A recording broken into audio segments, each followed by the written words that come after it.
না না, এটা তো কোনো রকমভাবে মিশো তো দিতে পারে না। হ্যালো এভরিওয়ান, আমি মিটি। আজকে তোমাদের সাথে শেয়ার করছি আমার একটা পার্সেলের গল্প।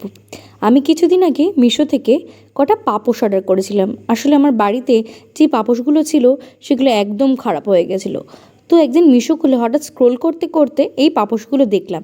দেখেই বিশ্বাস করো খুব পছন্দ হয়ে গেছিলো, তাই আমি অর্ডারও করে ফেললাম। পাপোশগুলো আমি জানি না তোমরা দেখে কতটা বুঝতে পারছো, বাট বিলিভ মি, পাপোশগুলো সত্যি দারুণ ছিল।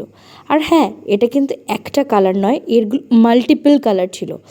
আমি তোমাদের দেখাচ্ছি কি সুন্দর, বিশ্বাস করো। আমি ভাই মিশোর ফ্যান হয়ে গেছি। প্রথমে ছিল একটা পিঙ্ক কালার, তারপর ছিল একটা খয়েরি কালার।